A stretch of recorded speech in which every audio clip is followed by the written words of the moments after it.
ونستعينه ونؤمن به ونتوكل عليه ونعوذ بالله من شرور أنفسنا ومن سيئات أعمالنا من يهده الله فلا مضل له ومن يضلله فلا هادي له وأشهد أن لا إله إلا الله وحده لا شريك له وأشهد أن محمدا عبده ورسوله اللهم صل على محمد وعلى آل محمد كما صليت على إبراهيم وعلى آل إبراهيم اللهم بارك على محمد وعلى آل محمد كما باركت على إبراهيم وعلى آل إبراهيم إنك حميد مجيد أما بعد فإن خير الحديث كتاب الله وخير الهدي هدي محمد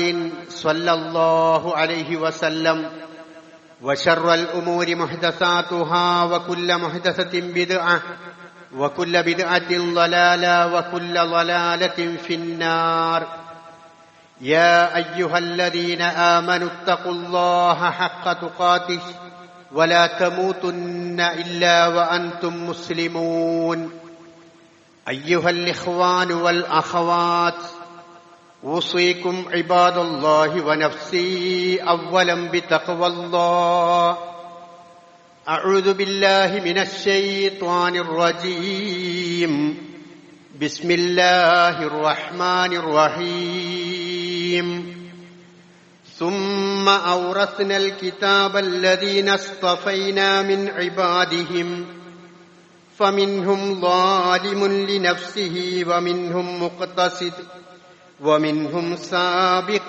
بالخيرات بإذن الله ذلك هو الفضل الكبير.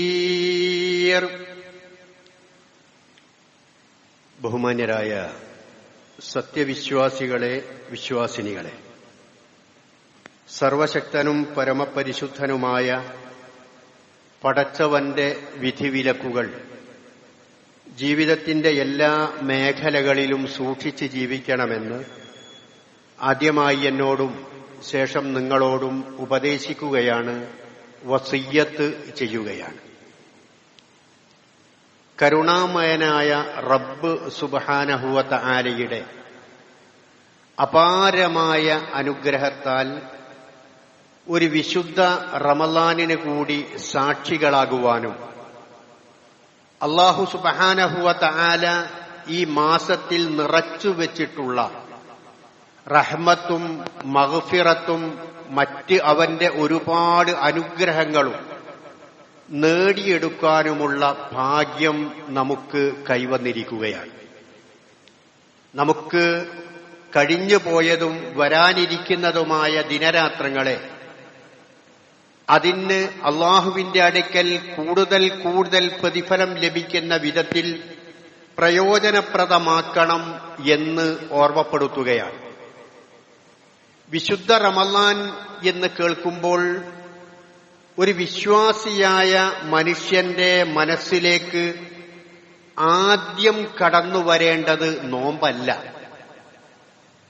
വിശുദ്ധ റമളാൻ എന്ന് കേൾക്കുമ്പോൾ ഒരു വിശ്വാസിയുടെ മനസ്സിലേക്ക് ആദ്യം കടന്നു വരേണ്ടത് നോമ്പല്ല, മറിച്ച് ഖുർആനാണ്.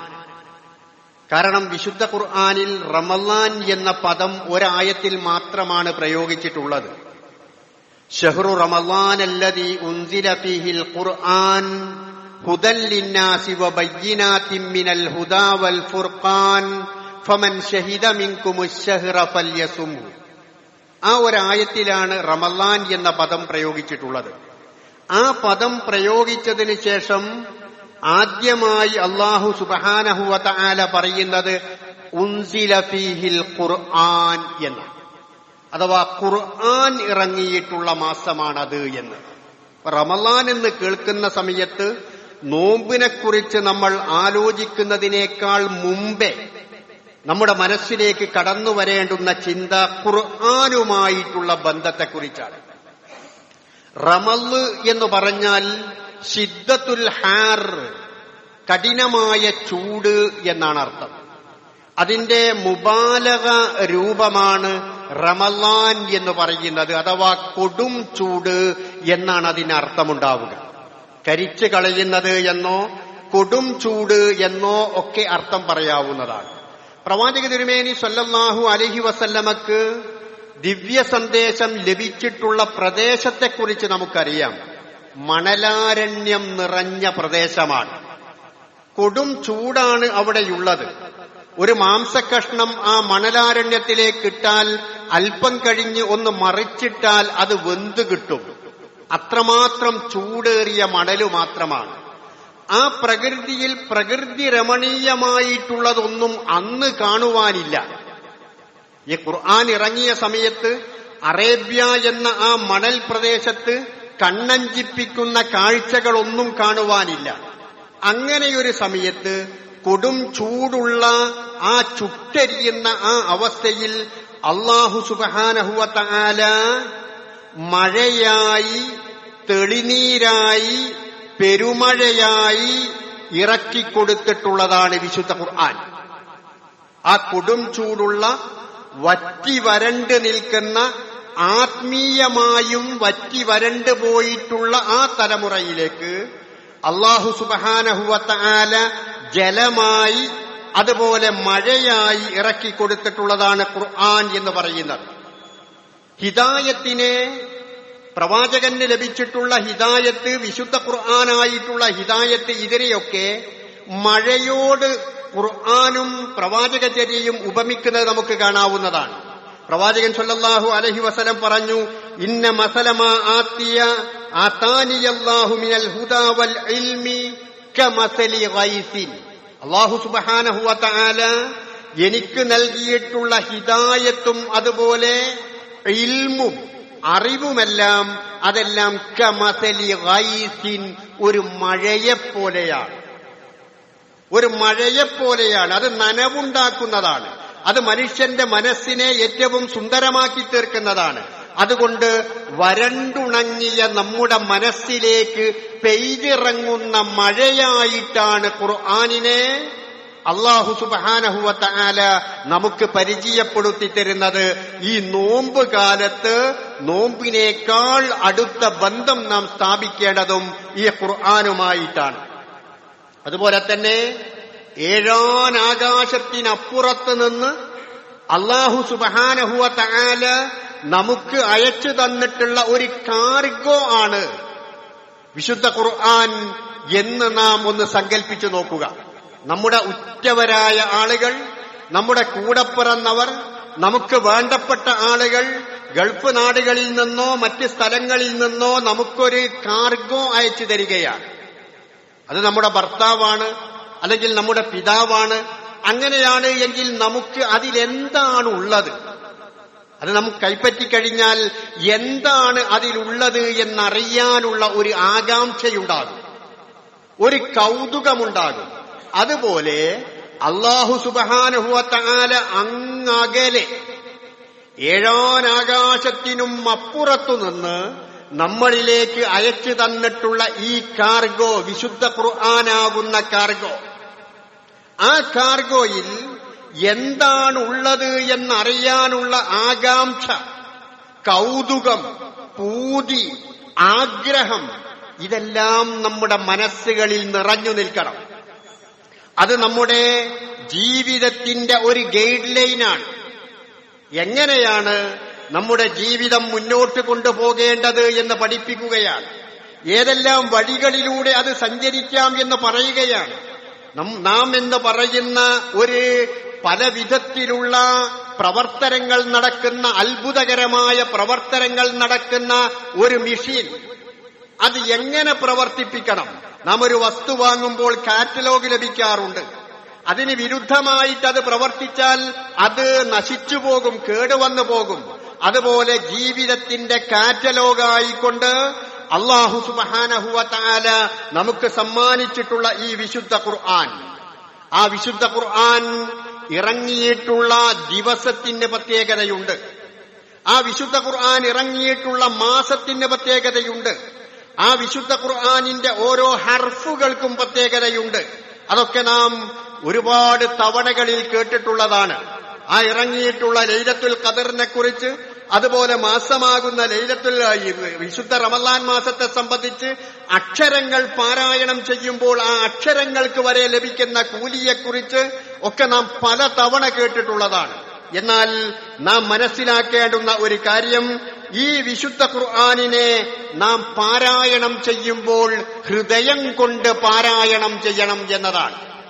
ചുണ്ടുകൾ കൊണ്ട് നാം അക്ഷരം ഉരുവിടാറുണ്ട്, അതിന് ഏറെ പ്രതിഫലമുണ്ട് എന്നത് ശരിയാണ്, അള്ളാഹു സ്വീകരിക്കും എന്നത് ശരിയാണ്. പക്ഷേ ഹൃദയം കൊണ്ടായിരിക്കണം വിശുദ്ധ ഖുർആൻ ഉരുവിടേണ്ടത്, അഥവാ ഹൃദയത്തിൽ തട്ടണം, നമ്മുടെ മനസ്സറിയണം, നമ്മുടെ മനസ്സിൽ അതൊരു വൈബ്രേഷൻ ഉണ്ടാക്കണം.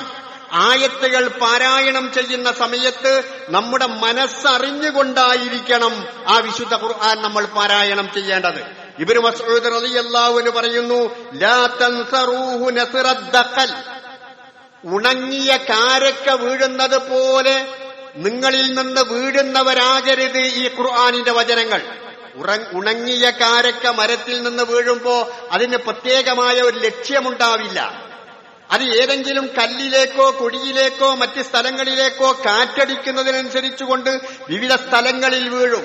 അതുപോലെ ഒരു ലക്ഷ്യവുമില്ലാതെ അക്ഷരങ്ങൾ ഉരുവിടുന്നത് മാത്രമാകരുത് നിങ്ങളുടെ ഖുർആൻ പാരായണം, നിങ്ങളുടെ ഖുർആൻ പഠനം എന്ന് പറയുന്നത്.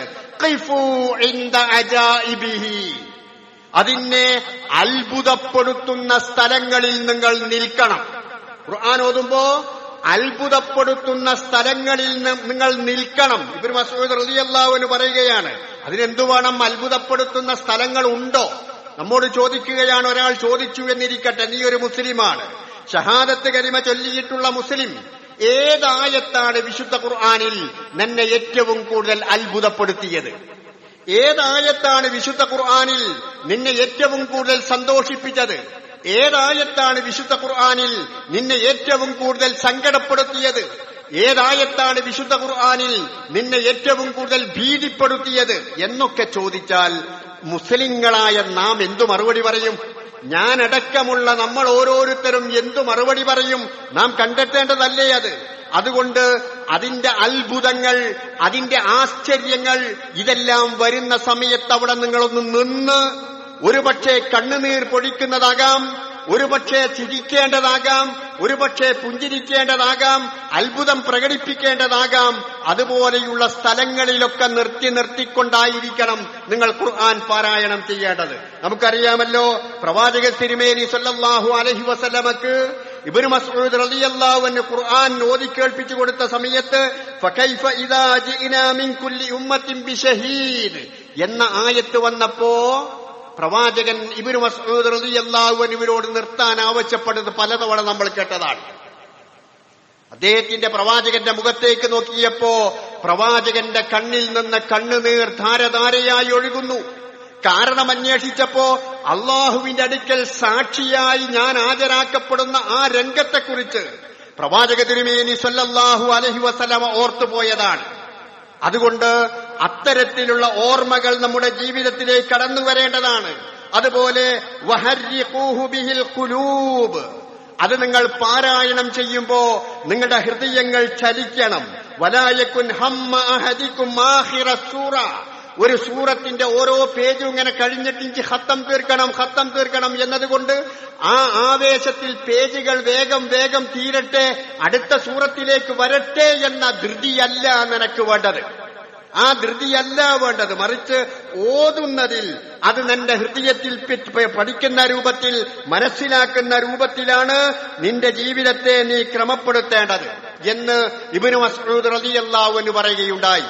ഹസനുൽ ബസരി റഹിമഹുല്ലാഹ് പറയുന്നു, ഇന്ന മൻ കാന മിൻ ഖബലികും റഅഉൽ ഖുർആന റസായില മിർ റബ്ബിഹി, നിങ്ങളുടെ മുൻഗാമികളായ ആളുകൾ വിശുദ്ധ ഖുർആനിനെ അവർ കണ്ടിരുന്നത് റബ്ബിൽ നിന്നുള്ള ഒരു മെസ്സേജ് ആയിട്ടാണ്, ഒരു സന്ദേശമായിട്ടാണ്, ഒരു കത്തായിട്ടാണ് നിങ്ങളുടെ മുൻഗാമികളായ ആളുകൾ വിശുദ്ധ ഖുർആനിനെ കണ്ടിരുന്നത്.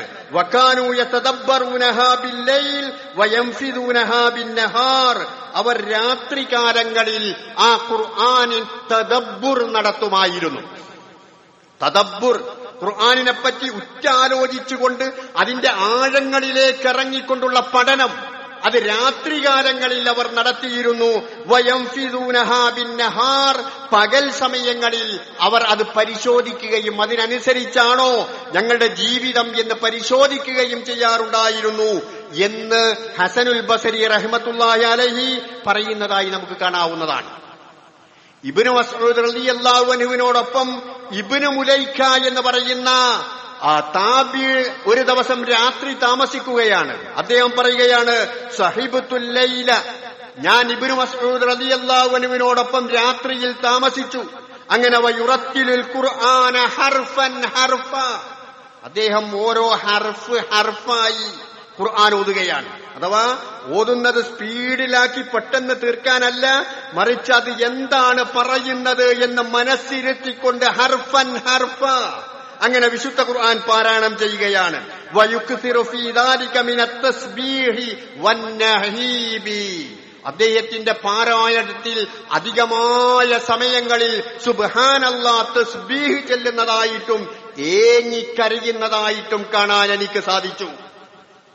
ഇബ്നു മുലൈക്ക പറയുകയാണ്, ഖുർആൻ ഓതുന്ന സമയത്ത് തസ്ബീഹ് ചെല്ലുന്നതായിക്കൊണ്ടും അതുപോലെ ഏങ്ങിക്കരയുന്നതായിക്കൊണ്ടും കാണാൻ എനിക്ക് സാധിച്ചു എന്ന് അദ്ദേഹം പറയുകയാണ്. അഥവാ വിശുദ്ധ ഖുർആൻ ആ മനസ്സിനെ സ്വാധീനിക്കുന്ന വിധത്തിലായിരുന്നു അവർ ഖുർആൻ പാരായണം ചെയ്തിരുന്നത് എന്ന് പ്രവാചക തിരുമേനി സല്ലല്ലാഹു അലൈഹി വസല്ലം പറയുന്നു, ഞാൻ നമസ്കരിക്കാൻ ഇമാമ നിന്നാൽ പുറകിൽ നിന്നുള്ള കരച്ചിൽ അബൂബക്കർ സിദ്ദീഖിന്റേതാണോ ഉമർ ഖത്താബിന്റേതാണോ എന്നെനിക്ക് വേർതിരിച്ചറിയാമായിരുന്നു.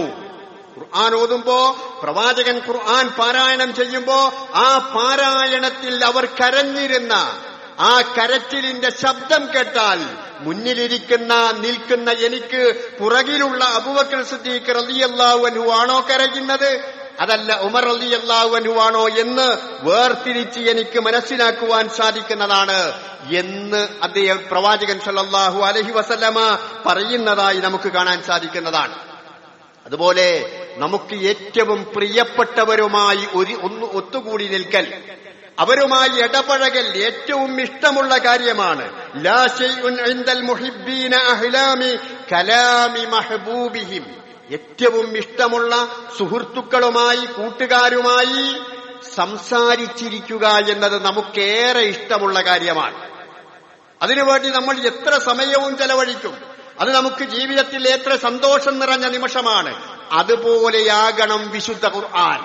നമുക്ക് ഏറ്റവും സ്നേഹം നിറഞ്ഞ ഉറ്റമിത്രമെന്നോണം അല്ലാഹു സുബ്ഹാനഹു വ തആലയെ കണ്ടുകൊണ്ട് ആ പടച്ചവന്റെ കലാമാണ്, എന്റെ ഉറ്റമിത്രത്തിന്റെ കലാമാണ് വിശുദ്ധ ഖുർആൻ.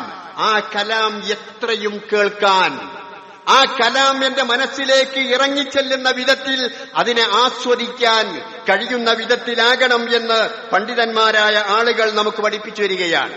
പ്രവാചകൻ സല്ലല്ലാഹു അലൈഹി വസല്ലമ ഈ വിശുദ്ധ ഖുർആൻ ഇറങ്ങിയ സമയത്ത് അത് ആ നാട്ടിൽ വളരെ വലിയ വിപ്ലവമുണ്ടാക്കുകയുണ്ടായി. ആളുകൾ ഈ ഖുർആനിലേക്ക് ആകൃഷ്ടരാവുകയാണ്. അദ്ദേഹത്തെ പിന്തിരിപ്പിക്കുവാൻ വേണ്ടി ഉത്ബത്ത് ബിൻ റബീഅ എന്ന് പറയുന്ന വ്യക്തിയെ, അദ്ദേഹം സമർത്ഥനാണ്, ഖണ്ഡനമണ്ഡനങ്ങളിൽ ഏറ്റവും സമർത്ഥനായ വ്യക്തിയാണ് ഉത്ബത്ത് ബിൻ റബീഅ എന്ന് പറയുന്ന ആൾ. പ്രവാചകനെ പിന്തിരിപ്പിക്കുവാൻ വേണ്ടി അവിടെ ഖുറൈശികളായ ആളുകൾ, മുശ്രിക്കുകളായ ആളുകൾ അദ്ദേഹത്തെ നിയോഗിക്കുകയാണ്. അദ്ദേഹം പ്രവാചകന്റെ അടുക്കൽ ചെന്നു. എന്നിട്ട് പ്രവാചകനോട്, താങ്കളോട് എനിക്ക് സംസാരിക്കുവാനുണ്ട് എന്ന് പറഞ്ഞു. പ്രവാചകൻ പറഞ്ഞു, ശരി, അങ്ങക്ക് സംസാരിക്കാനുള്ളത് മുഴുവനും ഞാൻ കേൾക്കാം. പക്ഷേ അങ്ങ് സംസാരിച്ചു കഴിഞ്ഞതിന് ശേഷം ഞാൻ സംസാരിക്കുന്നത് കൂടി അങ്ങ് കേൾക്കണം. അത് ഏറ്റവും മാന്യമായ ഒരു ആവശ്യമാണല്ലോ. അതുകൊണ്ട് ഉത്ബത്ത് അത് സ്വീകരിച്ചു. അദ്ദേഹം ഒരുപാട് കാര്യങ്ങൾ പറഞ്ഞു. കാക്കകാരണവന്മാരുടെ മതത്തെക്കുറിച്ച് പറഞ്ഞു, നാട്ടിലെ ഐക്യത്തെക്കുറിച്ച് പറഞ്ഞു, അങ്ങനെ ഒരുപാട് കാര്യങ്ങൾ പറഞ്ഞു. എല്ലാം പ്രവാചകൻ സല്ലല്ലാഹു അലൈഹി വസല്ലമ ക്ഷമയോടുകൂടി കേട്ടു നിന്നു. അതെല്ലാം കഴിഞ്ഞതിന് ശേഷം, കഴിഞ്ഞോ എങ്കിൽ ഞാൻ ചില കാര്യങ്ങൾ പറയാം. സൂറത്ത് ഫുസ്സിലത്തിന്റെ ആദ്യ ഭാഗം ഹാമീം തൻസീലും മിനർ റഹ്മാനിർ റഹീം എന്ന് തുടങ്ങുന്ന കുറച്ചു വചനങ്ങൾ പ്രവാചകൻ സല്ലല്ലാഹു അലൈഹി വസല്ലമ ഉത്ബത്ത് ബിൻ റബീഅക്ക് ഓതി കേൾപ്പിച്ചു കൊടുത്തു. അദ്ദേഹം അത്ഭുത പരതന്ത്രനാവുകയാണ്. ഈ വചനങ്ങൾ കേട്ടപ്പോ അത്ഭുത പരതന്ത്രനാവുകയാണ്. എന്നിട്ട് തന്റെ സംഘത്തിന്റെ അടുത്ത് ചെന്നുകൊണ്ട് അദ്ദേഹം പറഞ്ഞു, വല്ലാഹി മാ ഖദ് സമയത്തു ഖൗലൻ മാ സമയത്തു മിസ്ലഹു. ഞാനിതാ ചില കലാമുകൾ കേട്ടു, അതുപോലെ ഒരു വാചകങ്ങൾ ഞാൻ ഇതിനു മുമ്പ് കേട്ടിട്ടേയില്ല. നാട്ടിലെ അറിവുള്ള വ്യക്തിയാണ്, അതുപോലെ തന്നെ കഴിവുള്ള വ്യക്തിയാണ്, അതുപോലെ സാഹിത്യത്തിൽ വരെ കഴിവുള്ള വ്യക്തിയാണ്. എന്നിട്ട് കൂടി ഇത്ര വലിയ രൂപത്തിലുള്ള സംസാരം ഞാൻ ഇതുവരെ കേട്ടിട്ടില്ല.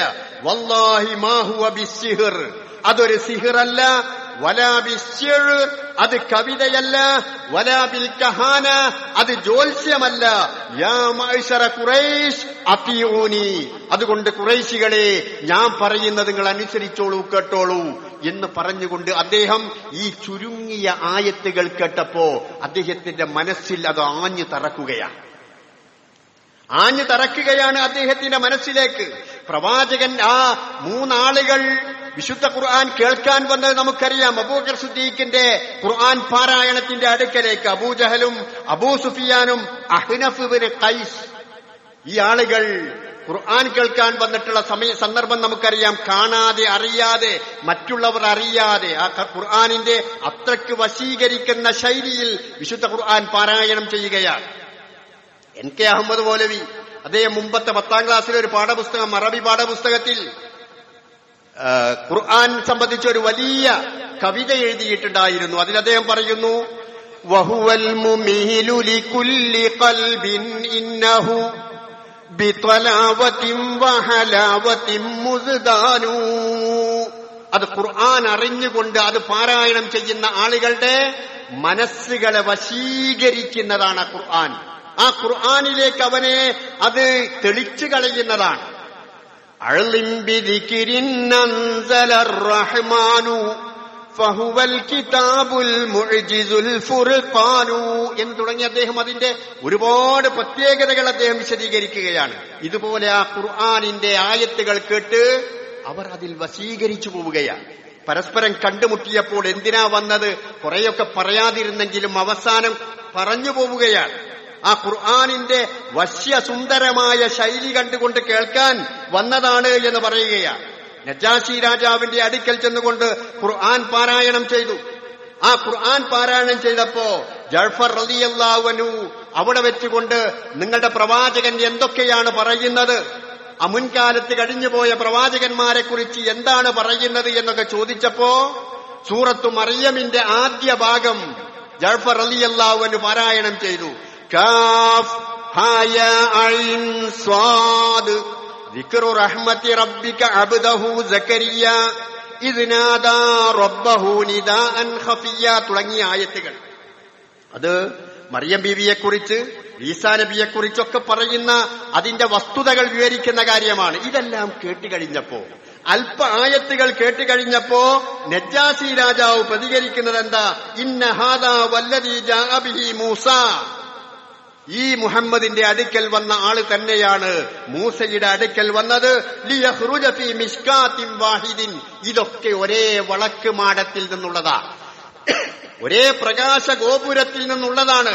നജാശി രാജാവിന് അല്പമാത്രം ആയത്തുകൾ കേട്ടപ്പോ ഈ വിശുദ്ധ ഖുർആൻ അത് അള്ളാഹുവിൽ നിന്നുള്ളതാണ് എന്ന് മനസ്സിലാക്കാൻ അദ്ദേഹത്തിന് സാധിച്ചു. പ്രിയപ്പെട്ടവരെ, നാം ആലോചിക്കേണ്ടത്, ശത്രുക്കളായ ആളുകൾ പോലും വിശുദ്ധ ഖുർആനിന്റെ ആയത്തുകൾ കേട്ടപ്പോ അത് അള്ളാഹുവിൽ നിന്നുള്ളതാണെന്ന് മനസ്സിലാക്കാൻ അവർക്ക് കഴിഞ്ഞുവെങ്കിൽ അതിന്റെ ആളുകളാണെന്ന് പറഞ്ഞുകൊണ്ട് പതിറ്റാണ്ടുകൾ 10ഉം 50ഉം 60ഉം കൊല്ലം ജീവിച്ചിട്ടുള്ള നമ്മൾ വിശുദ്ധ ഖുർആനിന്റെ ഏതായത്തുകൾ കേട്ടാതാണ് അതിൽ ഇന്നതാണ് പറയുന്നത് എന്ന് മനസ്സിലാക്കാൻ സാധിക്കുക. അതിന്റെ ആശയം, അതിന്റെ സാരാംശം എന്താണ് എന്നെങ്ങനെയാണ് നമുക്ക് ഉൾക്കൊള്ളാൻ സാധിക്കുക? അതുകൊണ്ട് ഈ വിശുദ്ധ റമളാൻ മാസം അത് പഠിക്കാനുള്ള അവസരമാക്കി മാറ്റണം. ഇനി എങ്ങനെ പഠിക്കും? ചില ആളുകൾ പറയാ 10ഉം 40ഉം 50ഉം വയസ്സായാലും ഇനി എങ്ങനെ എനിക്ക് പഠിക്കാൻ കഴിയുക എന്ന് സംശയിക്കുന്ന ആളുകളുണ്ട്. എന്നാൽ പ്രവാചകന്റെ നുബുവത്ത് കിട്ടിയപ്പോ 40 വയസ്സാണ്. അതിന്റെ 2 വയസ്സ് കുറവേ അബൂബക്കർ സിദ്ദീഖ് റളിയല്ലാഹു അൻഹുവിനുള്ളൂ. ആ ഖുർആൻ കേട്ടത് മുഴുവനും അവരൊക്കെ പഠിക്കുന്നത് 10ഉം 40ഉം വയസ്സ് കഴിഞ്ഞതിന് ശേഷമാണ്. ആ ഖുർആൻ അവർ പഠിക്കുന്നത് 10-40 വയസ്സ് കഴിഞ്ഞതിന് ശേഷമാണ്. എന്നിട്ട് ആ ഖുർആൻ ഓതിക്കൊണ്ടിരിക്കുമ്പോ അത്ഭുതങ്ങൾ സംഭവിക്കുന്നത് നമുക്ക് കാണാവുന്നതാണ്. ഖുർആൻ ഓതിയിട്ട് മിഹ്റാബിൽ ബോധം കെട്ട് വീണ ചരിത്രം നമ്മൾ കേട്ടിട്ടുണ്ട്. അതുപോലെ തന്നെ പ്രവാചകന്റെ അടുക്കൽ ക്യൂ നിന്ന ചരിത്രം നമ്മൾ കേട്ടിട്ടുണ്ട്. ഇങ്ങനെ എല്ലാവിധത്തിലും ഖുർആൻ സ്വാധീനിക്കപ്പെട്ട ഒരു സമൂഹമായിരുന്നു അവിടെ. അതുകൊണ്ട് ഖുർആനാണ് റമളാനിന് മുമ്പേ, നോമ്പിന് മുമ്പേ നാം ഈ മാസത്തിൽ മനസ്സിലാക്കേണ്ടുന്ന പ്രത്യേകത. കൂടുതൽ വിശദീകരിക്കുവാനുള്ള അവസരമല്ല, കൂടുതൽ നമ്മൾ മനസ്സിലാക്കുക. ഞാൻ നിങ്ങളുടെ ശ്രദ്ധയിൽപ്പെടുത്തിയ വിശുദ്ധ ഖുർആനിന്റെ വചനം, സുമ്മ ഔറസ്നൽ കിതാബല്ലദീ ഇസ്തഫൈനാ മിൻ ഇബാദിനാ, പിന്നീട് നാം ഈ വിശുദ്ധ ഖുർആനിനെ നമ്മിൽ നിന്ന് തെരഞ്ഞെടുത്ത ആളുകൾക്ക് അനന്തരമായി നൽകി, അഥവാ എന്റെയും നിങ്ങളുടെയും കൈകളിൽ നൽകി. ഇതിന്റെ ആളുകളാണെന്ന് പറയുന്ന ആളുകളുടെ കൈകളിൽ നൽകി. ഫമിൻഹും ളാലിമുൻ ലിനഫ്സിഹി, അവരിൽ തങ്ങളോട് തന്നെ അക്രമം പ്രവർത്തിച്ചവരുണ്ട്. അഥവാ ഖുർആൻ എന്താണെന്ന് മനസ്സിലാക്കാതെ അറിയാതെ ജീവിച്ചു കഴിഞ്ഞുപോയ ആളുകളുണ്ട്. വമിൻഹും മുഖ്തസിദുൻ, അവരിലൊരു മിതത്വം പാലിച്ച ആളുകളുണ്ട്. ആ ഒരു ആവറേജ് രൂപത്തിൽ ഖുർആൻ പഠിച്ചിട്ടുണ്ട്, ഓതിയിട്ടുണ്ട്, ആ രൂപത്തിലുള്ള ആളുകളുണ്ട്. വമിൻഹും സാബിഖും ബിൽ ഖൈറാത്ത്, ഏറെ മുന്നിലെത്തിയിട്ടുള്ള ആളുകളുമുണ്ട് ഖുർആനിന്റെ വിഷയത്തിൽ. ബിഇദ്നില്ലാ, അല്ലാഹുവിന്റെ അനുമതിയോടുകൂടി. ദാലിക ഹുവൽ ഫളലുൽ കബീർ, അതത്രേ അല്ലാഹുവിന്റെ ഏറ്റവും വലിയ ഔദാര്യം. അതുകൊണ്ട് ഈ വിശുദ്ധ മാസത്തിൽ വിശുദ്ധ ഖുർആനുമായി ഏറ്റവും കൂടുതൽ ഇടപഴകുവാനും, അതെന്റെ ജീവിതത്തിന്റെ ഗൈഡ് ലൈനാണ്, അതിന്റെ എങ്ങോട്ട് തിരിക്കണം, ഒരു ഈ ജീവിതത്തിന്റെ ഏത് ദിക്കുകളിലൂടെയും നാം സഞ്ചരിക്കുമ്പോൾ എങ്ങനെയാവണം എന്നത് കൃത്യമായി നമുക്ക് വരച്ച് കാണിച്ചു തരുന്നതാണ് ഖുർആൻ എന്ന് മനസ്സിലാക്കിക്കൊണ്ട് എല്ലാ സഹോദരങ്ങളും ഖുർആനുമായി അടുത്ത ബന്ധം സ്ഥാപിക്കുക. അല്ലാഹു സുബ്ഹാനഹു വ തആല നമുക്കതിന് തൗഫീഖ് നൽകുമാറാവട്ടെ.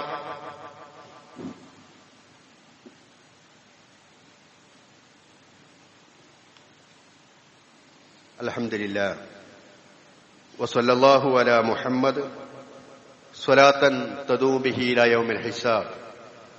അയ്യുഹൽ ഇഖ്വാൻ വൽ അഖവാത്ത്, ഉസീക്കും ഇബാദല്ലാഹി വനഫ്സി സാനിയം ബിത്തഖ്വല്ലാഹ്. സഹോദരന്മാരെ, സഹോദരികളെ, അള്ളാഹുവിന്റെ വിധിവിലക്കുകൾ അനുസരിച്ചുകൊണ്ട് ജീവിക്കാൻ ഒരിക്കൽ കൂടി എന്നോടെന്ന പോലെ നിങ്ങളെയും ഉപദേശിക്കുകയാണ്, ഉണർത്തുകയാണ്. ഇന്ന് നമ്മുടെ തണൽ കൊയിലാണ്ടി എന്ന് പറയുന്ന ഒരു സംരംഭമുണ്ടല്ലോ ഇവിടെ.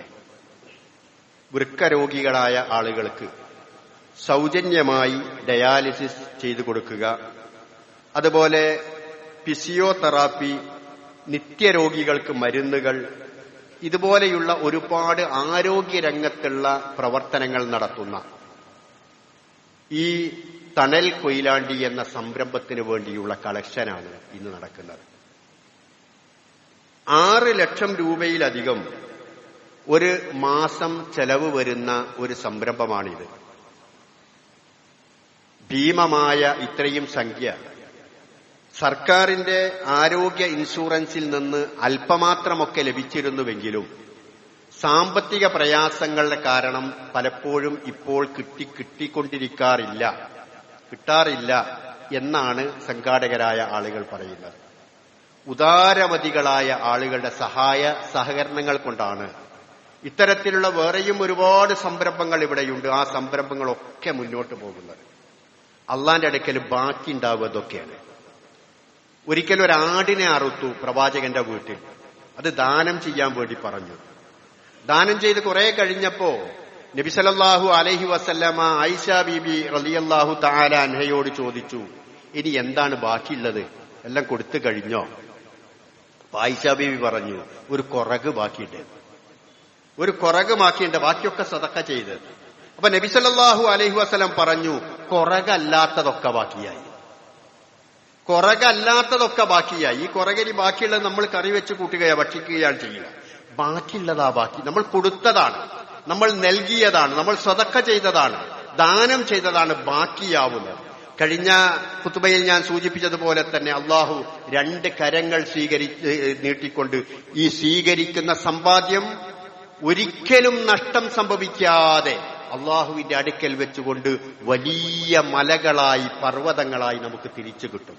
അതുകൊണ്ട് നമ്മുടെ അടുക്കലുള്ള സമ്പാദ്യത്തിൽ നിന്ന്, അള്ളാഹു നൽകിയിട്ടുള്ള സമ്പാദ്യത്തിൽ നിന്ന് ഇതുപോലെയുള്ള സംരംഭങ്ങളിലേക്ക് നാം ഉദാരമായി സംഭാവന ചെയ്യുക.